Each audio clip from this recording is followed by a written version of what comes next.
सबसे पहले आप सबको जय श्री कृष्ण।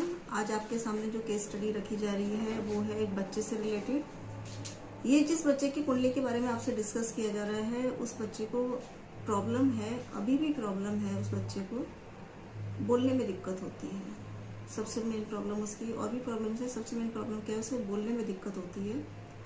तो उसका हम क्या सॉल्यूशन अब बताने जा रहे हैं इसकी कुंडली के अकॉर्डिंग। अभी हालांकि उनसे डिस्कस नहीं किया गया है, ये सीधा आपको ही डिस्कस किया जा रहा है और इस वीडियो से ही उन्हें जो है थोड़ा और क्लियरिटी किया जाएगा कि ये प्रॉब्लम हो रही है। तो कैसे देखते हैं किसी के बच्चे की या किसी की भी कुंडली की उसे प्रॉब्लम हो रही है। इसमें हम जो है केपी एस्ट्रोलॉजी भी इंक्लूड करेंगे, नहीं इसमें आपका जो नवतारा पद्धति है वो इसको भी हम यूज करेंगे, साथ में इसमें हम हिट थ्योरी को भी यूज करेंगे और वैदिक एस्ट्रोलॉजी तो इसमें है ही है। क्योंकि हमारा जो ये कोर्स होता है, ये जो एस्ट्रोलॉजी का हमारा कोर्स है, इसमें हम चारों सेक्शंस को लेके चलते हैं। इसमें केपी एस्ट्रोलॉजी को इंक्लूड करते हैं। सबसे पहले वैदिक सिखाया जाता है, फिर केपी एस्ट्रोलॉजी होता है, फिर उसके बाद जो है नवतारा पद्धति नई इसमें इंक्लूड हुई है और उसके साथ ही जो है हम हिट थ्योरी को इंक्लूड करते हैं। तब मेन चीज निकलती है कि किस कारण से इंसान को प्रॉब्लम हो रही है। ठीक है, तो कैसे देखते हैं, चलो स्टार्ट करते हैं, ज्यादा टाइम नहीं लेते। ये जैसे आपके सामने एक चार्ट दिख रहा है, इस चार्ट के अकॉर्डिंग यदि हम देखें, बच्चा जिस जन्म नक्षत्र में पैदा हुआ था वो उसका जो है स्वाति नक्षत्र था, जिसका स्वामी जो है राहु है। जब बच्चा पैदा हुआ था, ये 2013 की बात है, 2013 में पैदा हुआ था। उस समय जो है इस बच्चे का जो दशा थी इसकी वो राहु की थी। प्रॉब्लम इसे स्टार्टिंग से ही थी। और जब हम नवतारा पद्धति पे जाते हैं तो राहु जो है इसका जन्म तारा बन के आया था, जो कि इसको प्रॉब्लम तभी से दे रहा है। अभी 2022 में ही इसकी राहु की दशा हटी है और अभी जो है गुरु आया है इसका, और गुरु इसका जो है संपत्ति के रूप में, संपत्ति तारा के रूप में इस बच्चे का आया है। और वो इसको एक कह सकते हैं कि एक घर में तो खैर लाएगा ही पॉजिटिव पॉइंट, साथ में अपने लिए भी वो खुशियां लेके आया है। पैसा आएगा, साथ में फाइनेंशियल प्रॉब्लम भी थोड़ी सॉर्ट आउट होएगी, थोड़ा पैसा आएगा, थोड़ा नहीं काफी पैसा आएगा। लेकिन जैसे मैंने कहा जुपिटर की महादशा अभी आई है इसकी 2022 के बाद। अभी नवंबर में शायद इसकी चेंज हुई है, नवंबर में या अक्टूबर में, तो उसके बाद से इसको चेंजेस होंगे। लेकिन अभी चेंजेस नहीं हुए हैं। इनसे जब मेरी पहले बात हुई थी तो मैंने इनसे यही कहा था कि इनको अक्टूबर के बाद, नवंबर के बाद जैसे दशा चेंज होगी तो इसे आराम मिलेगा। लेकिन अब जो है अप्रैल हो गया है और अभी बीच में थोड़ा आराम हुआ था, लेकिन अब 1-2 महीने से फिर इन्हें प्रॉब्लम हुई है। उसका कारण क्या हुआ है कि जुपिटर का चेंज हुआ है नक्षत्र। जुपिटर जो है अभी अश्विनी नक्षत्र में आया है 22 अप्रैल से, तो उसके कारण जो है इनको प्रॉब्लम हुई है। अश्विनी नक्षत्र इनके लिए जो है प्रत्यारी के रूप में है, प्रत्यारी तारा के रूप में आया है, तो वो इन्हें प्रॉब्लम दे रहा है। एक कह सकते हैं छुपे हुए दुश्मन इनके ऊपर अटैक कर रहे हैं और वो केतु के रूप में इन्हें हावी हो रहा है। तो इनका सबसे पहली रेमेडीज हमने इनसे कही है, या कही जाएगी, अभी कही नहीं, कही जाएगी कि इनको जो है केतु का दान करना है। क्योंकि जुपिटर अभी अश्विनी नक्षत्र में जो है कम से कम जो है 21/6 तक रहेगा, 21 जून तक रहेगा इसी ईयर के। तो 21 जून तक इन्हें जो है केतु का दान कंटिन्यू करना है, और क्या क्या दान में करना है वो इन्हें बता दिया जाएगा।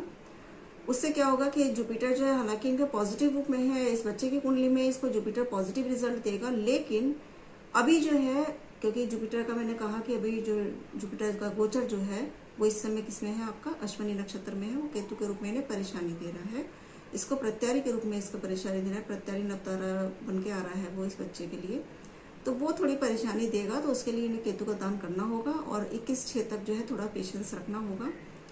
और सबसे बड़ी बात क्या है, केतु इसके सेकंड हाउस में भी बैठा हुआ है, और केतु का काम क्या होता है, काटने का, तो वो उस बच्चे को बोलने नहीं दे रहा, दिक्कत दे रहा है। ठीक है, और ये इसकी चीज हो गई। दूसरा है, जैसे अभी नीचे आपकी स्क्रिप्ट दिख रही है, ये आप स्क्रिप्ट देख रहे हैं नीचे, ये आपको स्क्रिप्ट दिख रही है। इस स्क्रिप्ट में यदि आप देखते हैं, ये आपकी एक मिनट रुकिए, ये जो आपको स्क्रिप्ट दिख रही है, ये स्क्रिप्ट दिख रही है, इसमें जुपिटर का दे रखा है। जुपिटर इसका जो है क्या है, जुपिटर इसका जो है संपत्ति के रूप में, जैसे मैंने कहा संपत्ति तारा के रूप में आया है, तो जुपिटर इसको अच्छे नंबर दे रहा है, संपत्ति के रूप में आ रहा है। इसका नक्षत्र लॉर्ड मार्स वो भी 239 नंबर दे रहा है, अच्छा है, और वो भी जो है अति मित्र के रूप में आ रहा है, अति मित्र तारा के रूप में आ रहा है, तो ये भी पॉजिटिव है। साथ में ही उसका जो है सब लॉर्ड भी जो है क्या बन के आ रहा है 348, वो भी साधना तारा के रूप में। तो कह सकते हैं कि जुपिटर की दशा इस बच्चे के लिए बहुत पॉजिटिव रहेगी, बहुत अच्छा रिजल्ट देगा। इसकी आवाज आएगी, ये बोलने में इसको 100% पॉजिटिव रिजल्ट मिलेगा। लेकिन अभी जैसे मैंने कहा जुपिटर की दशा अच्छी है, लेकिन अभी जुपिटर का जो गोचर चल रहा है उसके कारण अभी बच्चे को एकदम से प्रॉब्लम हुई है, तो इसे केतु का दान करवाना पड़ेगा। जैसे ही जुपिटर का जो है ये चेंज होगा, भरणी नक्षत्र में आएगा, ये अश्विनी नक्षत्र होगा, तो इसे पॉजिटिव रिजल्ट मिलेगा। ठीक है, साथ ही इसका जो है हम कहें कि इसका जो एक पॉजिटिव नक्षत्र, सबसे ज्यादा पॉजिटिव नक्षत्र इस बच्चे का कौन सा है, चित्रा नक्षत्र है। तो चित्रा नक्षत्र के अकॉर्डिंग इसको जो है हमने कहा कि आप हम कहेंगे, कहानी है भी कहेंगे कि आप गले में जो है या तो आप गले में लाल धागा डालिए, ठीक है, या फिर आप साउथ में बेल लगाइए। साउथ डायरेक्शन में बेल लगाई जाएगी और जैसे जैसे वो बेल बढ़ेगी और उस बेल में भी ऐसी बेल हो गई जिसमें कि लाल रंग के फूल हो, और जैसे जैसे वो बेल ऊपर बढ़ेगी वैसे वैसे इस बच्चे को पॉजिटिव रिजल्ट मिलेगा। इसकी आवाज की जो प्रोग्रेस कह सकते हैं वो पॉजिटिव रूप में इस बच्चे के लिए सामने आएगी। उस बेल का ध्यान रखा जाएगा, वो सूखे नहीं। और साथ ही इसको जो है इसके आसपास थोड़े से टाइगर्स की फोटो या छोटा सा कोई टाइगर का टेडी बियर, और साथ में ही जो है कोई टाइगर का जो टाइगर आई का ब्रासलेट होता है या टाइगर आई का कोई स्टोन है, इस तरह की चीज जो है इसके पास रखी जाएंगी। वो ये सब चीजें इसको पॉजिटिव रूप में इसकी मदद करेंगी। और जैसे जैसे चीज आगे बढ़ती जाएगी जून के बाद इसको पॉजिटिव रिजल्ट मिलेगा। फिर जून के बाद फिर इन्हें रेमेडीज बताई जाएंगी कि अभी इन्हें आगे क्या करना है। सेम ऐसे ही जो है अभी जैसे मैंने कहा, सेम ऐसे ही जो है किसी की भी कुंडली का हम जो है एनालिसिस कर सकते हैं, उसमें क्या दिक्कत है। और अभी जो है एक नई चीज चालू करने जा रहे हैं हम कि अगर किसी को अपनी पूरे साल की कुंडली चेकअप करानी है तो उसके बहुत मिनिमम चार्जेस हैं। डेली का चेकअप करवाना है उसके बहुत मिनिमम चार्जेस हैं। उस चीज को भी हम थोड़ा रख के चल रहे हैं। आप चाहे तो उसके बारे में भी जो है हमसे डिस्कशन कर सकते हैं, और या फिर कोई अपनी कुंडली चेक करवाना चाहता है तो वो हमसे डिस्कशन कर सकता है। और साथ ही ये कोर्स अभी जैसे मैंने सारे आपको कॉन्सेप्ट बताया, ये सारे कॉन्सेप्ट एस्ट्रो वास्तु के कोर्स में है। एस्ट्रो वास्तु में जैसा ही मैंने आपसे कहा कि साउथ में बेल लगानी है, ये एस्ट्रो वास्तु का ही पॉइंट है कि साउथ में इस बच्चे को बेल जो है फायदा देगी। वो कैसे देखा है वो सब जो है एस्ट्रो वास्तु का कॉन्सेप्ट है। सारी चीजें इसमें इंक्लूड करके ही रेमेडीज बताई जाती हैं। तो ये सारी जो चीजें हैं ये आपके एस्ट्रो वास्तु के कोर्स में आएगा।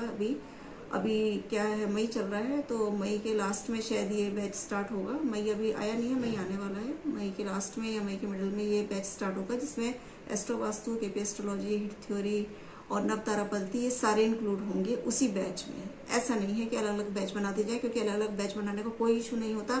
अलग अलग बैच बना दीजिए, लेकिन आपको सीखना तो एक ही चीज से है ना। अब आपको केपी एस्ट्रोलॉजी नहीं आती, हम केपी एस्ट्रोलॉजी में इंक्लूड कर रहे हैं। ये स्क्रिप्ट हमने बनाई, आपको नहीं आती तो आप कैसे इसे समझ पाएंगे। ठीक है, तो अलग अलग बैचेस नहीं है, एक ही बैच में सारे कोर्स होंगे ये। तो जो कोई ज्वाइन करना चाहता है वो व्हाट्सअप नंबर दे रखा है, ध्यान रखिए व्हाट्सअप नंबर है, तो आप व्हाट्सअप नंबर पे मैसेज से बात करिए। कॉल पे तभी बात होगी जब आपका फाइनली रजिस्ट्रेशन वगैरह सब हो जाए।